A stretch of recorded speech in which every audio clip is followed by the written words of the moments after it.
Become a sustaining member of the Commonwealth Club for just $10 a month. Join today.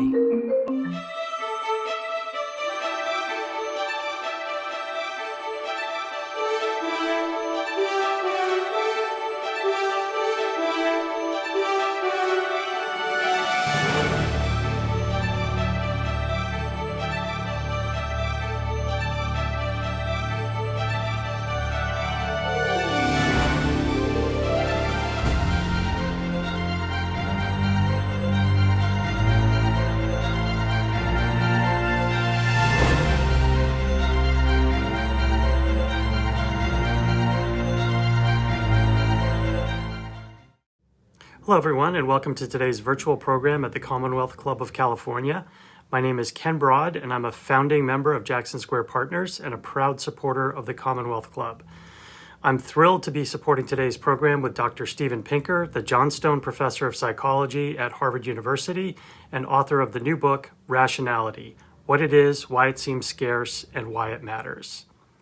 While humanity is reaching new heights of scientific understanding, we continue to fall prey to fake news, medical quackery, and conspiracy theories. Throughout his book, Dr. Pinker details why we are still suffering from a crisis of crippling irrationality, made worse by our evolutionarily rational pursuit of self-interest.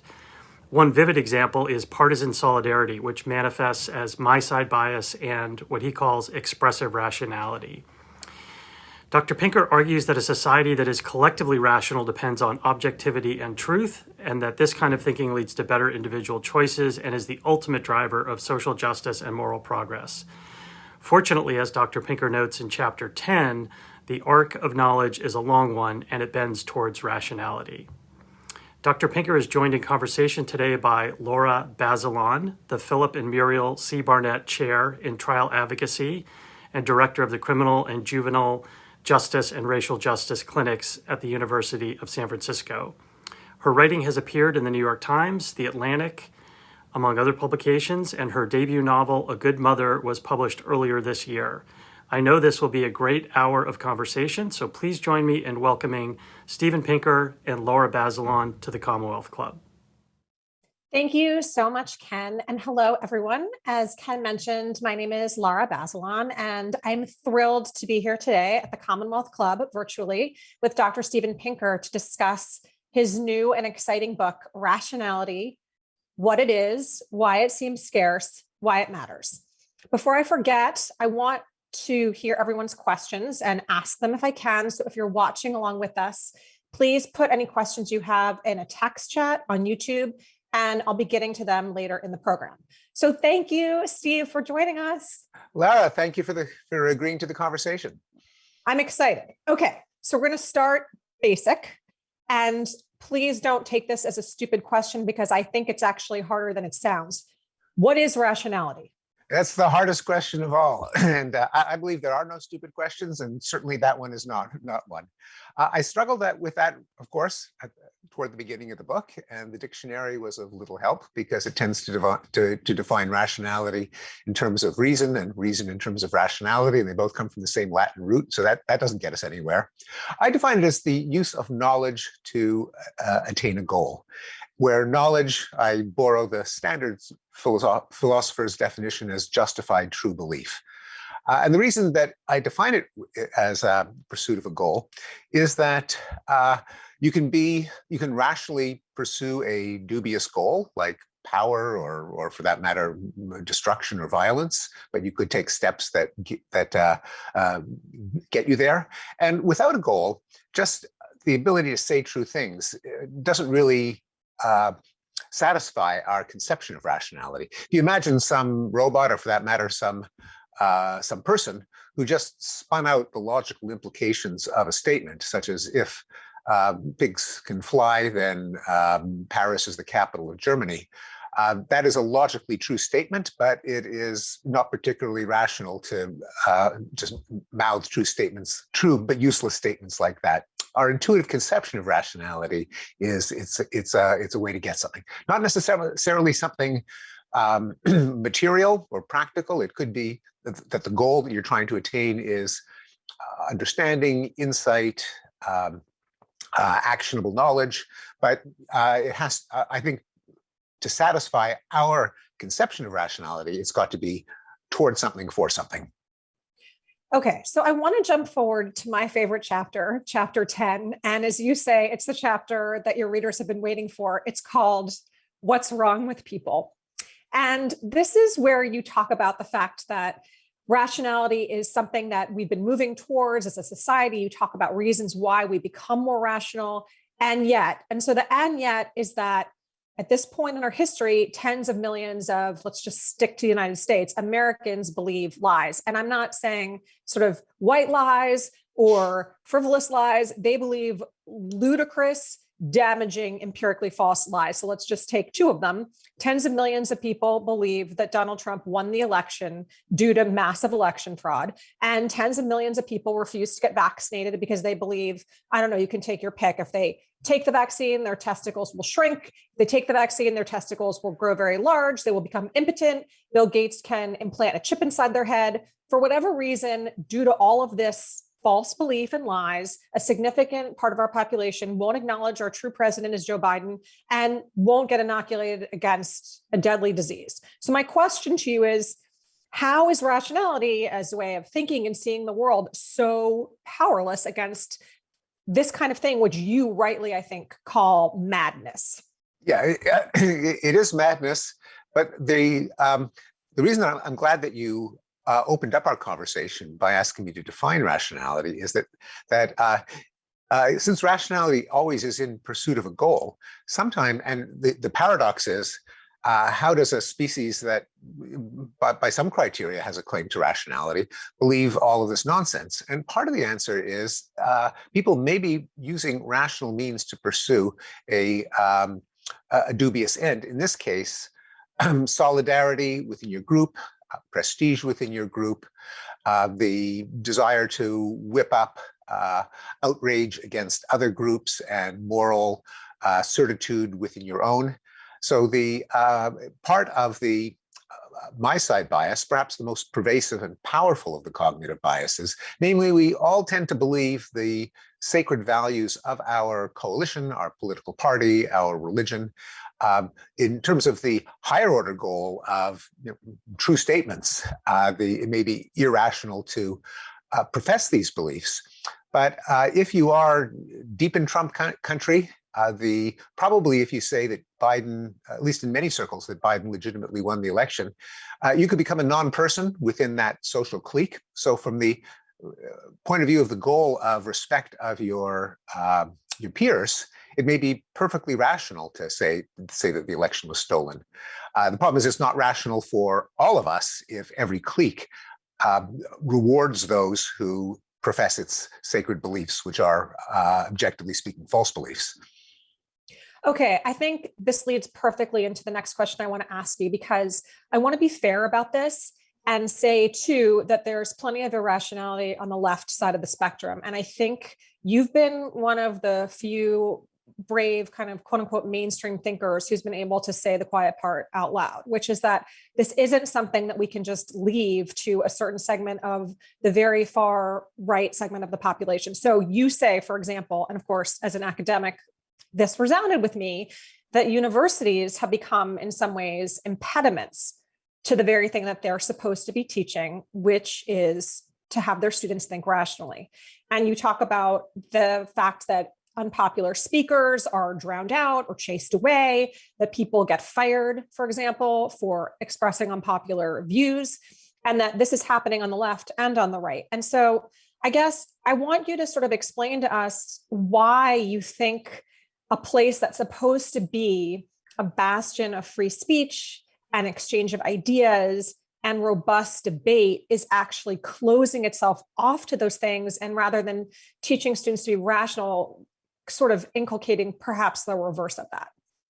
Yeah, it's there is a widespread drive or motive to be on the side of a dominant moral coalition and to condemn a minority coalition. That is, point to those guys and say they are evildoers unlike us. We all wear halos.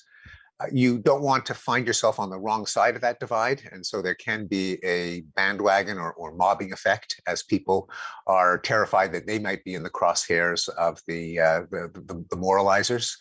The fact within the academy, often the basis of this moral condemnation comes from causes that are obviously inherently worthy, such as opposition to racism and sexism and homophobia and so on. When we do have these legitimate moral goals, they can be used as weapons to demonize a minority coalition. I think partly from the dynamics of condemn lest you be condemned. They're kind of like in the playground. If there's a group of kids that are starting to bully some wimpy kid, you're torn between sympathy for the wimpy kid and the terror of being bullied together with him or her. So there is that kind of social dynamics of moralistic competition. It's aided by a number of other factors. One of them is that there is a cadre of bureaucrats and administrators in the university whose own incentives are not aligned with the greater mission of the university, that being to create and transmit knowledge. Whether the university does that or not is kind of irrelevant to their professional status. They're there to enforce certain rules. Some of them are given mandates that crucially depend on rooting out various kinds of malfeasance, ever more subtle forms of homophobia and transphobia and racism. If the university ever became unbigoted, unprejudiced, they'd lose their jobs. And the fiduciary duty of justifying the special status of the university in terms of its role of discovering and transmitting knowledge isn't aligned with the professional incentives of a lot of people in the university. Not even in some ways the one who have the ultimate power, the president, the provost, the dean. There's no one or not enough people who are saying, hallelujah, you are repaying our trust in universities by making them at the forefront of discovering new knowledge. I mean, sometimes that happens, but very often it's how much money do you raise? Do you get keep unfavorable publicity away from the university? So there are these incentives that are not aligned with what I think you and I would agree to be the central mission or telos of the university. I want to stay on this topic for a minute and press you a bit and ask this question, which is, there's very, very few academics that occupy the position that you do, which is this stratosphere where you're a public intellectual, you're the author of best-selling books, you have a platform and a voice that most academics do not have and never will. And because of that, I guess what I want to know is, do you feel an added or special responsibility to push back against the kinds of things that you're talking about, not only within your own institution, but then when you see them within other institutions, because you have the scaffolding to withstand the kind of blowback that most people don't? Well, indeed, I have I tell you, I have the ultimate privilege. It's not particularly being white or male, or maybe those are privileges, but tenure. Oh my God, how many occupations in the entire world have anything like tenure? The purpose of tenure is to insulate teachers and public figures against punishment for controversial, unfavorable beliefs. The reason that privilege exists is that we know, looking back, that a lot of moral and social progress came from beliefs that in their time were considered heretical, punishable, gay marriage being a recent example. And therefore, there is a legitimate social niche for people whose job it is to try to create and transmit knowledge, and who have some buffer against losing their livelihood or otherwise being punished for saying things that are unpopular. So I do think that is a responsibility, but it's one that I don't wield thoughtlessly. It's not that every thought that crosses my mind I immediately tweet, because a lot of thoughts that cross our minds we don't have the time or the inclination to defend properly. I choose some issues where I think that I thought a lot about them. If challenged, I could respond to the challenges, and those are the ones that I push. Mindful of the fact that there's a massive number of adjunct professors and postdoctoral fellows and grad students and undergraduates, not to mention journalists and bloggers, who are far more vulnerable. So this is sort of maybe one of the last questions I have on this particular topic. But one thing that you wrote that really interested me about this whole debate and this idea that we're in teams, right? Because essentially we think about the left and the right, the blue and the red, Republicans and Democrats, but you make a more subtle point in your book, which is that split isn't as neat as it used to be. And what you said is, historically, when we think about those two teams, we think about customary fault lines of religion, race, and class. I'm quoting you. And now you say that's not as true because there's some strange Venn diagram overlap that perhaps neither side will admit to. And so there's this weird noise and inconsistency within your own team sometimes and your own personal beliefs. And yet the other team is just simply completely unacceptable. So what you're talking about with these two teams is that they are socio-cultural tribes rather than coherent ideologies. Again, I'm quoting you. Can you unpack that and explain what you mean? Yes, sure. A long-standing and deep problem is, what's the deal? What makes the right the right? What makes the left? Why are clusters of issues that, at least at first glance, wouldn't seem to have a whole lot to do with each other, why do they tend to intercorrelate among their believers? So, for example, if someone is in favor of strict constructionism, to take an example from your world, or originalism, it's a reasonable bet that they also favor a strong military and tough on crime policies and a restricted social safety net. Those who believe more in a living constitution, living and changing, probably believe in a smaller military.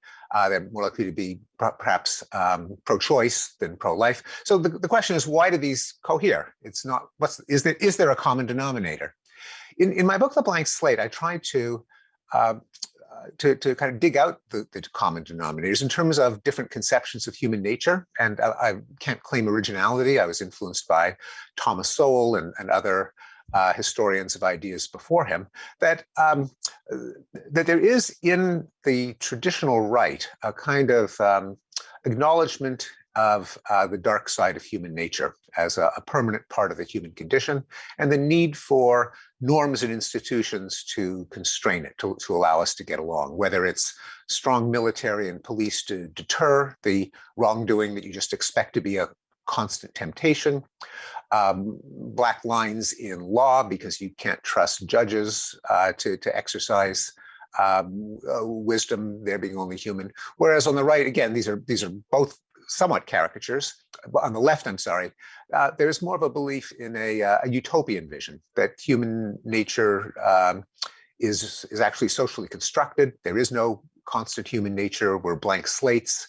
The right enculturation and teaching and parenting practices could breed a new generation that is not saddled with all these flaws, and so we can have as much cooperation and equality as we strive for, a more utopian vision. Again, this is, of course, if you're reducing all these political differences to one continuum, it's bound to be simplified. But that is one that I think, as we say in social science, accounts for a lot of the variance.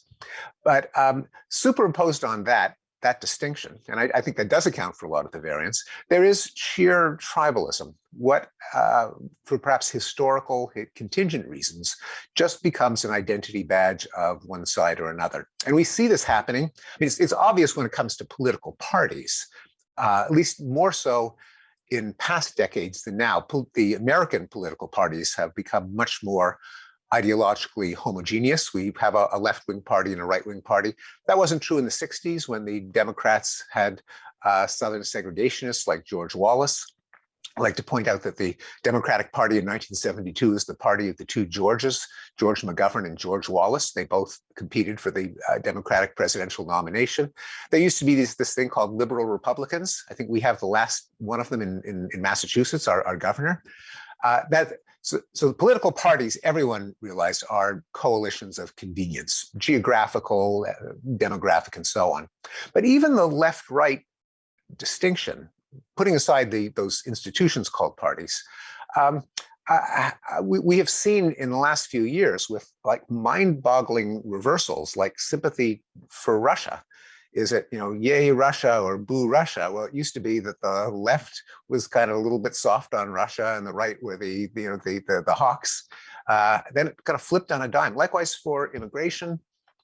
And then there's some, going back a little further, there are other issues that surprisingly did go the other way. Environmentalism was originally a more Republican kind of country club members wanting to preserve their pretty views of the landscape and habitats for duck hunting. And the left in the 60s thought environmentalism was frivolous because it distracted people from the real issues, namely the war in Vietnam and racism and inequality. Now, of course, environmentalism then became appropriated by the left, but it just shows that some issues can change, perhaps because of just raw coalitional politics, perhaps because they are reframed in different ways so they resonate with the different deep intellectual foundations. So you had mentioned your book, The Blank Slate, which is a good segue for me to kind of back up and talk about sort of your broader work with this entry point. So on Friday, you were on Real Time with Bill Maher, and I encourage anybody who hasn't seen the show to watch, or as I do, listen. And what Bill Maher said to you was, quote, "You have this reputation as a guy who is a little too happy." And I think what he was talking about is your last two books, The Better Angels of Our Nature and The Enlightenment, and where you argue essentially that over the past 300 years, we've really seen a triumph of rational thinking, and that for most people on the planet, life is significantly improved. You make the point, for example, that we went from 90% of the world population living in poverty to 9% and being on a track to essentially eliminate it, that there's less violence, there's less early death, there's less disease and suffering, and more rights afforded to more people.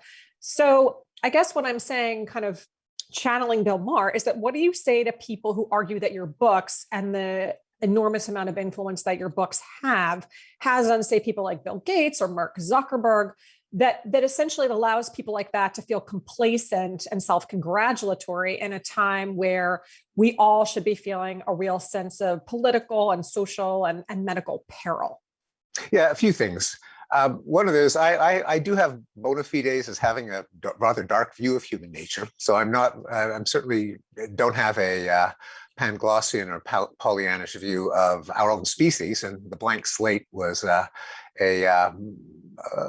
pretty extended defense of the idea that that human nature has some ugly parts that we are probably permanently saddled with. And in fact, those two books, The Better Angels of Our Nature and then Enlightenment Now, kind of grew out of what I hope was kind of a loophole in the traditional conception of human nature, which tended to be more conservative than progressive. That, well, you can't change human nature, war is in our genes, so it's naive to try to reduce war. I pushed back against that, both theoretically and empirically. Theoretically, I believe that human nature is a complex system. There are lots of parts. Abraham Lincoln's metaphor of better angels is a poetic way to capture it. Namely, there are better angels. There are also, let's call them inner demons. There's more than one part to it. And that even if we do have some rather nasty urges, dominance and revenge, we have capability for sadism, for callousness, turning off empathy is something that we can easily turn off. That's all pretty unfortunate, but fortunately, it's not the only thing in the skull. We also have self-control. We can inhibit our impulses. We do have a sense of empathy. Granted, it's got a dial. It can be ramped up or down. We have cognition, ability to solve problems and to pool our solutions using language.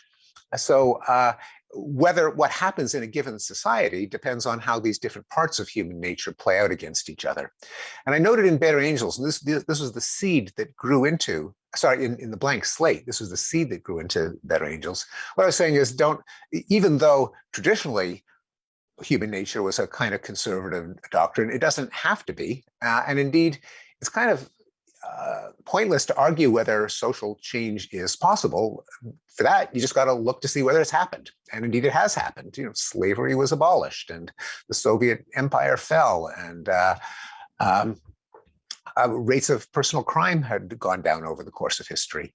So it was data like that that quantify changes in history in a progressive direction, assuming that we all agree that violence ought to be reduced, which, by the way, itself is not uncontroversial. For a lot of human history, people thought war was it was wonderful. It was spiritual and holy and heroic. But assuming we think that war is bad, war has gone down, and a lot of people don't know it. A lot of people, if you ask them, do you think poverty has increased or decreased worldwide? Do you think that crime has increased or decreased? They just give you the wrong answer. And so when I present those graphs that show war and crime going down, it's not optimism, it's not happiness, it's not seeing as the glass is half full. It's trying to present data that most people never have access to. If you get your view of the world from the news being a highly non-random sample of the worst things that happen on a given day, you'll have actually a picture of the human condition that is just factually incorrect, because that's what the news will do, not showing trends, not showing data, and data is kind of a corrective. Now, it doesn't mean that everything gets better all the time. That would be a miracle, and that's certainly not the way history works. And far from encouraging complacency, I tend to think that it does the opposite. It certainly has with me. I do feel that I've been more engaged, more of an activist in a number of causes after seeing these data, because if you really think that nothing has changed, despite all the efforts of people to make the world a better place, things are as bad as they always were, or maybe even worse, the right response is, well, why bother? Let's just, it's do-goodism. It's utopian, it's romantic to try to improve things. On the contrary, if actual, say, particulate matter in the air has gone down thanks to the Clean Air Act, if poverty has gone down thanks to the earned income tax credit, if measures of improvement have actually worked, they haven't eliminated any of these ills, but they have reduced them, that's all the more reason that we should use government and law and policy and ideas to try to make things better still. I mean, Bill Gates is an appropriate example because he's the least complacent person on the planet. I mean, he's trying to reduce deaths from disease and malnutrition and hunger. His latest book was How to Solve the Climate Crisis. Zuckerberg's a different story, but that'll be a whole other conversation. Oh, good. We can have you back and we can talk all about that. No, and I think you make some really interesting points, particularly about what the media covers. I mean, how I think about it is they don't cover every single plane that lands safely, which is the vast majority. They cover the plane crash. And that's kind of an analogy just generally for it bleeds, it leads. And so what people are exposed to overwhelmingly is a tsunami of bad news. And I think you make the point that there could be a headline that says 137,000 people escaped poverty every day for years, but nobody ever writes that headline because it's kind of this gradual thing. And also because it's just not going to get as many clicks and eyeballs as the proverbial or actual plane crash, right? Indeed. And I got that way of putting it from Max Roser, who's the proprietor of Our World in Data, the highly addictive website that plots trends on anything you could conceive of and amounts, and is the go-to source, by the way, for information on COVID, although it antedates the COVID pandemic by many years. But just the data centric approach to the world, I think, is a much better way to understand things. And when it comes to journalism, people often, the response I get is, well, journalists have no choice. They've got to chase, ad dollars and clicks and eyeballs, and if violence sells, and of course violence does sell. We pay for fictitious violence in our entertainment. So it's maybe not surprising that we consume real violence in our newsfeed. But I think we shouldn't underestimate people's interest in data and trends. And newspapers are a fine example. Look at the sports page. Day after day, it's like splattered with data, with tables, consumed avidly. The business page, the weather section. So it's not that people are phobic of data, but it is an approach that I would like to see more woven into day-to-day journalism. If there is an event, there should be an accompanying statistic on how common, how rare it is. Has it been increasing? Has it been decreasing? If there's a risk, how likely is it to kill you compared to other risks that you happily assume? Just to make fold journalism into probability data statistics more intimately. Well, that's interesting because you do a really good job in your book of dealing with math, which is scary and off-putting to many people. I'll just speak for myself. And the way that you do it is you interweave it into the points that you're making, and you have charts, but you also, instead of using numbers, you often use letters, which I thought was an interesting way to kind of get at math. And then you also get at it through examples that involve actual people and interesting stories, or maybe they're made up people. But I think it's your way of trying to engage the reader in math, which many people do not want to engage in. And what I hear you saying is essentially, yes, and newspapers and media should be doing the same thing. And I guess sort of relatedly, I think the other reason why maybe it works well is because you leaven it with a fair amount of humor, and which I, as someone who is very, very literally and culturally Jewish, appreciate. Much of it is this hilarious Yiddish humor, which I won't spoil, but I think it's this kind of interweaving of the math and the humor and the personal story that actually allows you to make all of those different points, right? Yes, it's something that I work very hard to do, both in my writing and, for that matter, in my teaching. They're also, together with the mathophobia that is widespread. I forget who said that every equation in a book cuts its readership by half. And I think I have only one in the entire book. But people can consume. It also depends on how the numbers are presented. And one major point in the book is that a lot of us seem to be real doofuses when it comes to probability, but particularly when the probability is stated as a decimal fraction applied to a single case. So what are the chances that I have, prostate cancer? What's the probability? Well, it's kind of a weird question. I mean, I thought I do have it or I don't have it. What do you mean the probability that what's the probability that I was born in September? The probability there is a deeply weird concept. In that context, it can only refer to relative degree of ignorance. But when you change the terms of some of these classic problems that people famously fail, made famous, some of them by the work of Daniel Kahneman in Thinking Fast and Slow, and the kind of gotcha problems. But a lot of them, when you reframe them in terms of frequencies of imaginable people or things, it becomes more intuitive. The classic example is medical diagnosis. If you say the prevalence of a disease in a population is 0.01, the sensitivity of a test is 0.9, the false positive rate is 0.09, you test positive, what are the chances what's the probability that you have the disease? A majority of people, including a majority of doctors, get it wrong, like way wrong. They say 90%, the answer is 9%. You might just a side note, how could it possibly be 9%? Well, if the reason is if the prevalence is low to begin with, 1%, if there is a appreciable false alarm rate, then most of the positives are going to be false positives.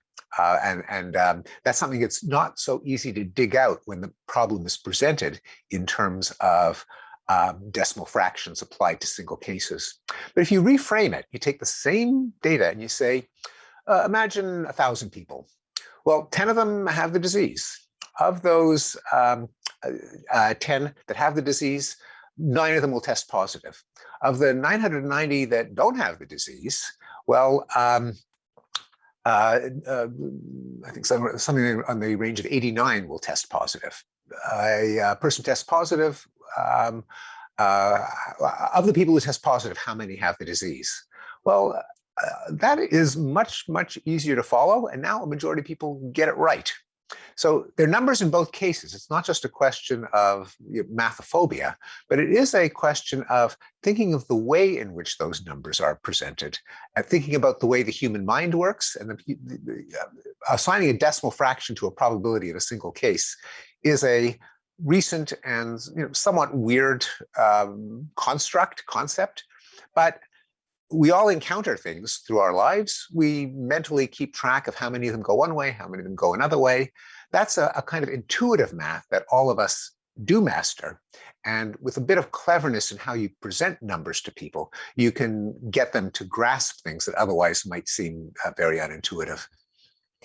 I want to turn now to my favorite topic, which, as you pointed out, is law. And you talk a little bit, and I think actually very, very trenchantly about some issues in the criminal justice system. You have this chapter called Hits and False Alarms. And it's basically about, as I understand it, signal detection. And you spend some time talking about how that plays out in the courtroom. And you explain that even though we hand it to judges and juries to make decisions, they're imperfect decision makers, in part because of the quality of the evidence that they get and the false assurances that that evidence is reliable, which makes me want to bring you in as a guest speaker to my wrongful conviction seminar, where we talk about just how terrible some of this evidence is. But you talk about how there's a segment of criminal justice advocates who basically say, look, we want to tamp down, we want you to ignore fact finder, we want you to ignore the noise, which I interpret as sort of competing explanations for a piece of evidence or a creeping doubt. And you write that people who are anti-noise, so to speak, basically say, this is a quote, believe the woman, monitor the terrorists, and lock them up before they attack. If someone takes a life, they deserve to lose their own. These arguments, you say, they could be restated as put more innocent people in prison, accuse more blameless men of sexual assault, lock up harmless youth who shoot their mouths off on social media, execute more of the guiltless. And then you say that you're not arguing necessarily for greater rationality to refute those arguments, to refute those advocates. And I guess my question to you is, why not? Shouldn't we be pushing back and arguing for more noise and less signal, for example, in the criminal justice system? Well, yes, I think right. I think you meant more signal, less noise. Sorry, excuse me. But Thank you. I knew what you were. But I understood your point. Absolutely. So, and that the point of that chapter, as it applies to law, because it applies to lots of things, including. Yes. Do I have COVID, including should we impose lockdowns to deal with COVID, any kind of risky decision to make. The point of that chapter is really to try to equip people just with the conceptual tools to distinguish two different factors when it comes to making a risky decision. A decision where you're not omniscient, you're not infallible, which is kind of all decisions. Yeah. And that is given that any bit of evidence, any medical test, any indicator of the world is not infallible, some of the time it'll be a false alarm. Sometimes it'll miss something that's really out there. We're mortal humans, we're not God. We have to set a cutoff. If the evidence is strong enough, we say, yes, he has the disease. Yes, he's convicted. If it falls on the other side, we say no, realizing that inevitably there have to be errors on both sides. There have to be, say, in the criminal courtroom context, there'll be guilty people who walk, there'll be innocent people who are convicted. You mathematically can't reduce them to zero if you are not a god. Now, that means they're kind of two knobs, two sliders, two kinds of decisions to make in any situation like that. One of them is, how trigger happy should we be, or gun shy? Should we be like a hanging judge, or should we be a bleeding heart? Should we err on the side of convicting a few innocents just so that we don't miss any of the guilty, or the other way around? And I'm sure you teach your students about, is it Blackstone's ratio? Yes. Better 10 guilty people go free than one innocent be convicted. Yes. So that's a decision, and it's partly a moral decision. There's no kind of correct answer. And Blackstone came up with this number, who knows how. It kind of intuitively seems about right. It does seem to be something uniquely heinous about convicting the innocent, but it is a moral decision. On top of that, there is, how good is your evidence? How good are the forensics? How sensitive is your medical test, in the sense of minimizing the number of false positives and false negatives. And people don't distinguish them. And in the courtroom context, and I think this is what you were pushing toward, and which I heartily agree, a huge amount of our effort should be in getting the best possible evidence, because that, even though it doesn't absolve us of this agonizing trade-off, it makes it much, much less severe. The better your evidence, the fewer guilty people will go free, the fewer innocent people will be convicted. But just don't confuse them. If all you're saying is put bad guys behind bars, kill people who take a life, if that's all you do and you don't look at the evidence, then inevitably, by mathematical necessity, you're going to be committing some more miscarriages of justice. That makes sense. So the audience questions are coming in. So I want to make sure that I do what I promised and ask them. So one question to you is, what are the strongest predictors for people being rational as opposed to irrational or prone to being tribal? Yes. Well, the tribal is a little kicker to the question, because one of the biases, and cognitive psychologists have a long list. You can go to Wikipedia, and I think it's up to 200 different fallacies and biases. The my side bias, what you might call the tribalism bias, is one of the biases that actually cuts across sheer intelligence. Smart people can be as tribal as less smart people. When it comes to many of the other biases, let's say the gambler's fallacy. If a roulette wheel lands red 10 times in a row, is it more likely to fall black? The answer is no. Every spin of the wheel is independent. If you think, okay, it's due for a black, that's the gambler's fallacy. So the question is, and that's just one of many. Who falls prey to it? On average, smarter people are less likely to make those blunders, but only on average. The correlation is nowhere near 1.0. So there are smart people who are suckers for fallacies and less smart people who catch on to them. So in addition to intelligence, what are the other predictors? Well, there is a factor. It may even be closer to personality than sheer intelligence, sometimes called active open-mindedness. That is, do you just have the general mindset or philosophy of being open to persuasion, to evidence? There's the quote falsely attributed to John Maynard Keynes: "When the facts change, I change my mind, sir. What do you do?" He didn't say it, but it's a good quote. Do you endorse that? Now, a lot of people don't, by the way. They consider it to be a sign of moral weakness to change their mind. Remember, John Kerry in 2004 was accused of being a flip-flopper.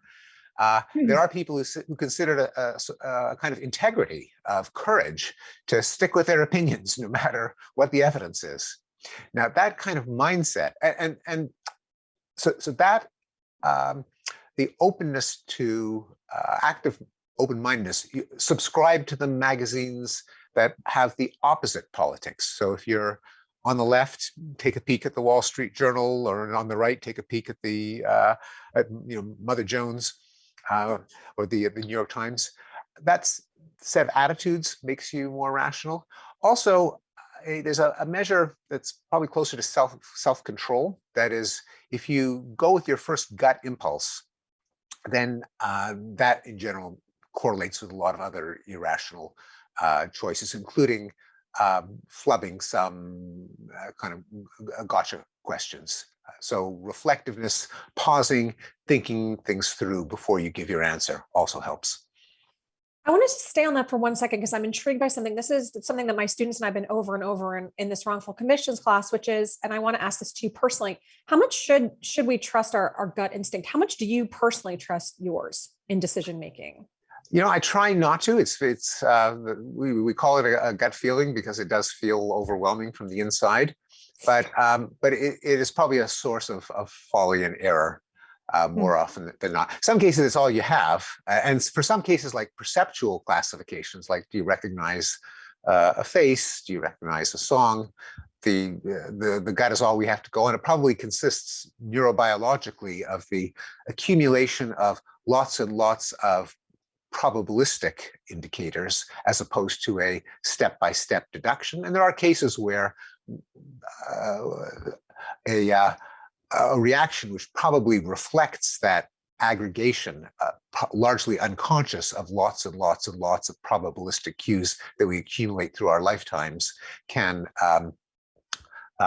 point us in the right direction.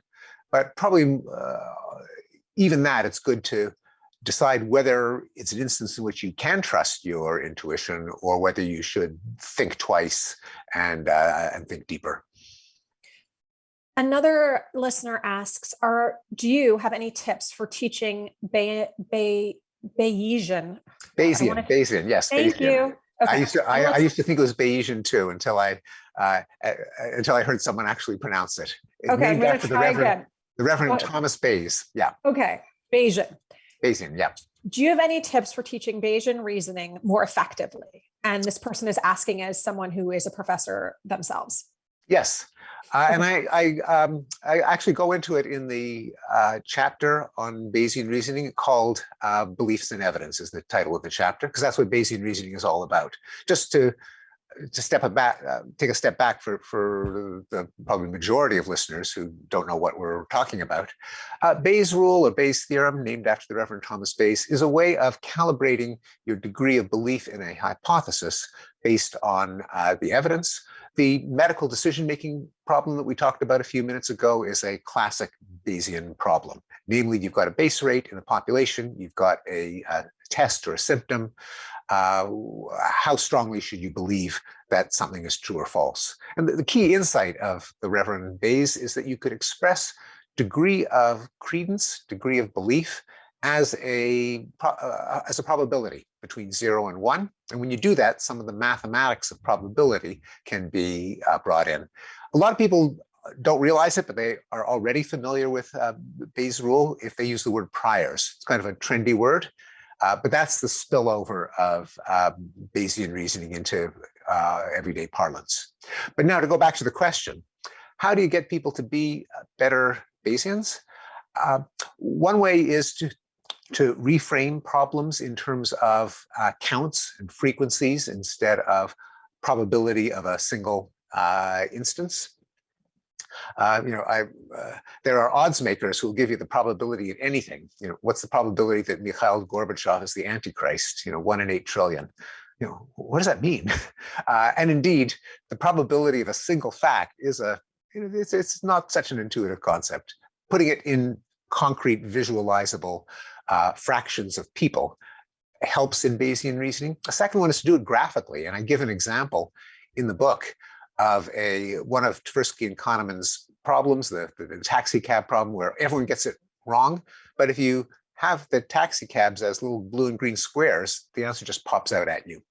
And finally, another kind of expository pedagogical trick is, I think we all are Bayesian, not across the board, not as a formula that we can kind of apply to any content, but for subject matters that we have to deal with day to day, it can be made intuitive, such as if something is common, then if you aren't sure what it is, it's a better bet than if it's rare. As they say to medical students, if you hear hoofbeats outside the window, don't expect to see a zebra. It could be a zebra, but chances are it's a horse. That's the prior term. If there's a symptom or result that's kind of common across the board, we all kind of know that you shouldn't take it seriously. So for example, if someone has lower back pain, and let's say lower back pain is a symptom of, I don't know what, Rocky Mountain spotted fever or something, you don't jump to the rare disease just because all kinds of things can give you lower back pain or sniffles, like that long list of symptoms that the guy speed mumbles at the end of the drug commercial. Yes. Dizziness and fatigue and aches. It's like, that's a symptom of everything. So we kind of have the intuition that if something is a symptom of everything, it's not going to tell you very much about whether that guy has that disease. That's another component of Bayesian reasoning. It's another way to try to tap people's common sense, at least in some domains, to try to generalize it. And again, I'm kind of rabbiting on a bit, but I'll just throw in one more idea, because the book tries to address the question of why, in some ways, people are pretty rational. Even the kooks who believe in QAnon and Stop the Steal, a lot of them hold a job and they get the kids clothed and fed and off to school, and they keep food in the fridge. I mean, they're not like stark raving mad. A lot of our rationality is kind of baked together with certain subject matters or domains, car mechanics or pleasing your friends or getting the kids to behave. The rationality that's taught in school consists of these across the board general purpose formulas like Bayes' rule. And that is what's less intuitive. It's not that we're never Bayesian reasoners, just that we haven't kind of peeled off this thing called Bayes' rule. And once we have it and we know the H's and the D's and the pluses and the minuses, we say, new Bayesian problem. I've got that formula, I can apply it. That, I think, is the biggest difference between kind of formal schooled rationality and the kind of horse sense that everyone has. So there's another question kind of along this line that I think what you've just spoken about leads into, which is, given that this is kind of about practicing and unpeeling and thinking actively about it, rather than just sort of, as you say, going with your horse sense, do you think that colleges and universities, for example, should require a class in critical thinking? Would that be something that would be helpful in terms of sharpening people's abilities to be rational or default to rationality? Yes and no. And the reason I hedge, kind of yes, it would be a good idea. One of the reservations is that in practice, courses in critical thinking don't really have long-term measurable effects. They don't work that well. On the other hand, exit polls on just about anything that we teach at university are kind of a depressing sight. That is, when our students sell their textbooks, the ink is dry in the exam, how much they remember a year later is a pretty depressing sight. Agree. So anything that we teach, including critical thinking, has to be done with good pedagogical practices, such as active learning, such as having students transfer something that they learn from one example to diverse heterogeneous examples, so they don't just remember the example and forget the principle or the law. They can be effective, but better than critical thinking being one course, it should be kind of woven into everything we do. So it should be part of the ethos of just being an educated person. But yeah, I do think, and certainly probability and statistics there, which is a little more circumscribed than critical thinking in general, I tend to think it should be a requirement. I tried to get it as a requirement at Harvard when we revised our general education requirement. I was shot down by the mathematicians. Why? Because they wanted it to be a quantitative reasoning requirement. So people would take also linear algebra and calculus and analysis, all these things that they wanted to teach, and not just the one professor who teaches stats gets all the students. It sounds like a faculty meeting. Yes, I'm sure you're all too familiar with it. Yes. So this question is actually one of the questions that I also had for you and didn't have time to ask. So I'm going to blend the two together. So bear with me. So you begin the book with, I think it's called an epigraph, which is a quote from Hamlet. And the quote is this: "What is man if his chief good and market of his time be but to sleep and feed, a beast no more? Sure, he that made us with such large discourse looking beforehand after gave us not the ability for godlike reason to fust in us unused."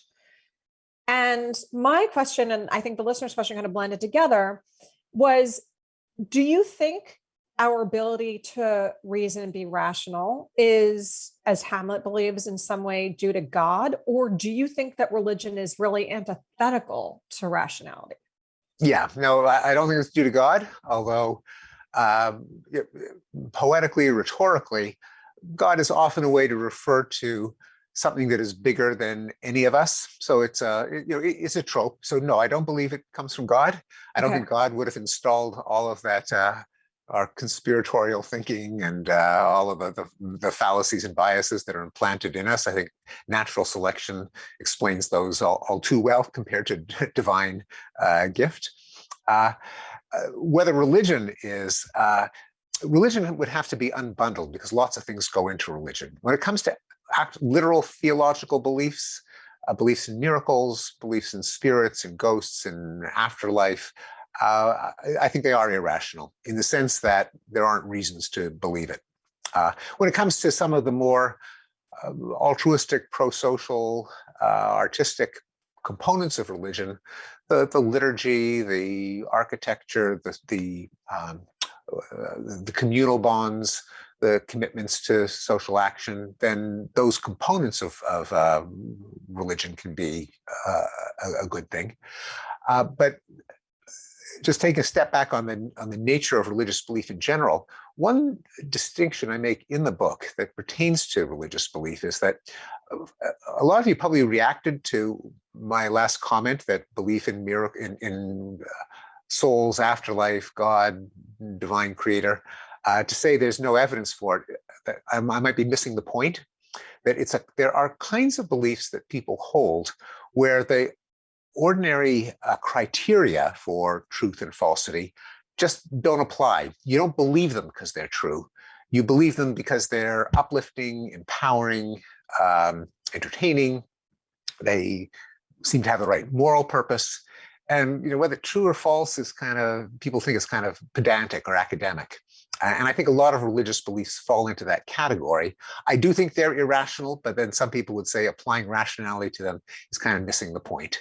The problem is, it's not just religious beliefs. And in fact, some of those religious beliefs, when they are believed, don't lead to any good, such as blow yourself up in a marketplace and you go to paradise.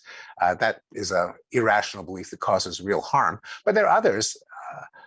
Do the adherents of QAnon really believe that there's a cabal of Satan-worshipping, cannibalistic pedophiles in the deep state?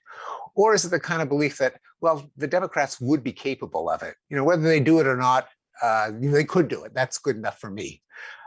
So this kind of belief that's neither literally true nor false, but that is empowering or uplifting to believe is, I think, a big category of human belief. And I think a lot of these crazy beliefs kind of fall into that zone.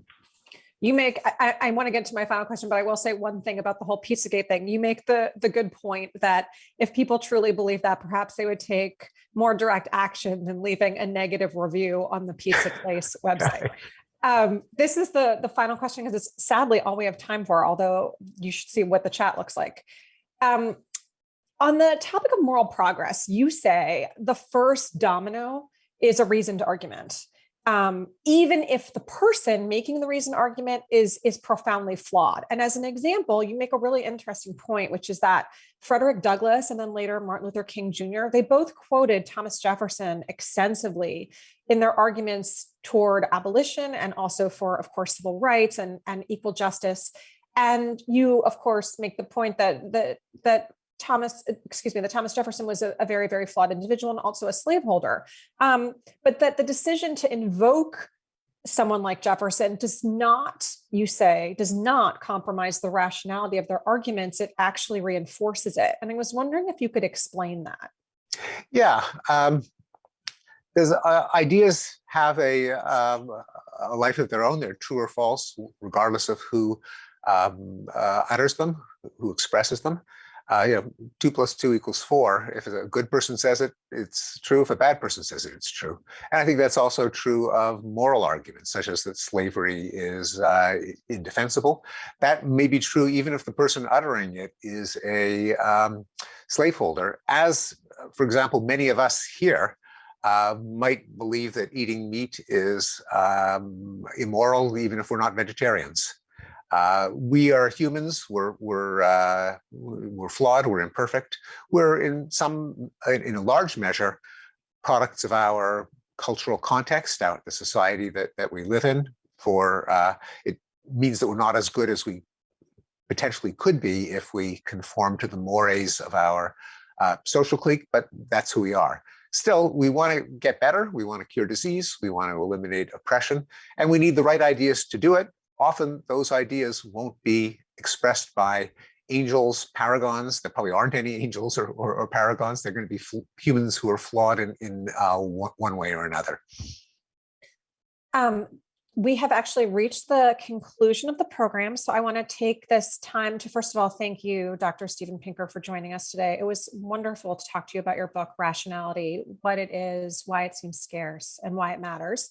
I want to thank the audience for tuning in. And if you would like to watch more programs or support the Commonwealth Club's efforts to make virtual programming available, please visit commonwealthclub.org/events. I am Laura Bazelon. Thank you so much for joining us, and stay well and healthy. Thanks, Laura. Professor Bazelon. Thanks to the Commonwealth Club. It was delightful.